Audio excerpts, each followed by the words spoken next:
13. Technological world. 13.1. 1.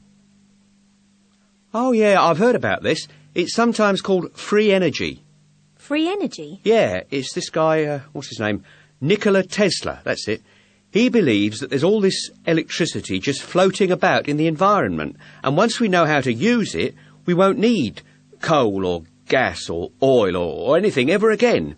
We'll be able to power all our machines with natural electricity. But that's rubbish, isn't it? Well, a lot of scientists say so, but some of them agree with Tesla. He started a whole new branch of physics. There's a lot of research into it going on. Still sounds like science fiction to me. 2. Isn't this something to do with putting tiny computers into your clothes? I think so. Yeah, they sew computers into your clothes. Don't ask me how. And they do stuff like check air temperature, switch lights on and off, and take phone calls for you. You can take phone calls? Apparently. What? Through your shirt? You're joking. What's the point of that?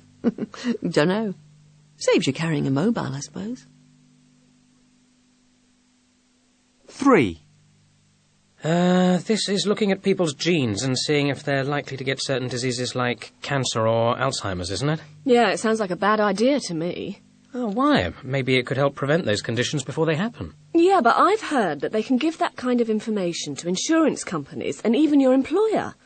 Or maybe you apply for a job and you have to send them your genetic profile as well as your CV, so they can reject you just because you might get ill sometime in the future. Can they do that? Oh, yeah. But that's terrible. 4. Well, this is that sheep, isn't it? Sheep? You know, the one those Scottish biologists made an exact copy of. Wasn't it called Dolly? Dolly the sheep? All the newspapers went mad about it. Oh, yeah, of course. But now everybody's worried about the ethics of it, aren't they? Well, I don't think they're so worried about sheep.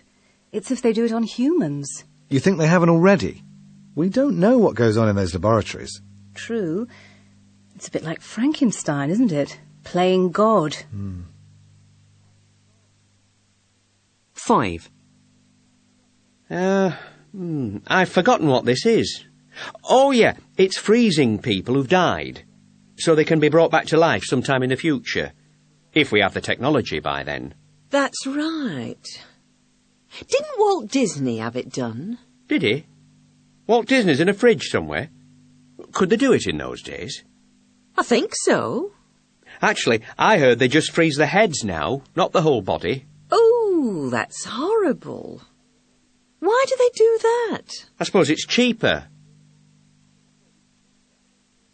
6. This is quite interesting.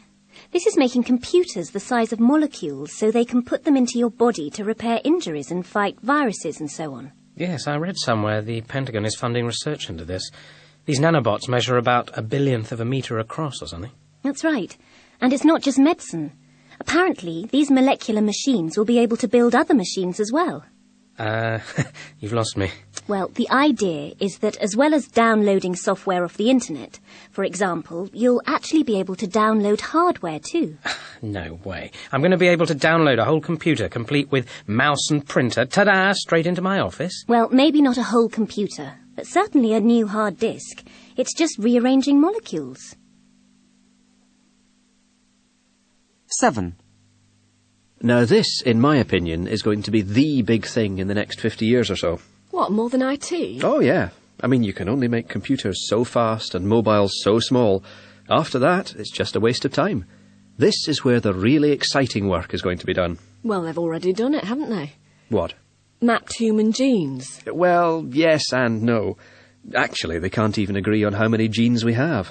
Some people say 90,000, some say only 35,000.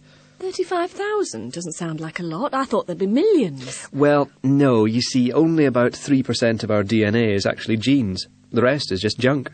Really? Yeah. And 70% of our DNA is the same as a worm's. And so some scientists are saying it's going to take years just to separate out the important stuff.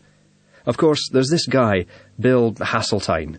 He runs some big biotech company who says we should stop trying to map every gene and get on with designing genetic medicines from the ones we already know about. They reckon he'll be genomics' first billionaire. A sort of Bill Gates of biology. Exactly. 8. I haven't got a clue what this is, have you? Yeah. I saw an advert for one the other day, actually. Yeah? Yeah, it's like a machine that gives you energy, I think. You know, qi. That's Chinese for energy, isn't it? Like in Tai Chi? Yeah. It's supposed to give you the energy you get from doing yoga or something like that. Or the chi without the yoga? Right. Sounds like a crazy Californian idea to me. How much do they cost then? About $500, I think. $500? Well, no chi for me, thanks.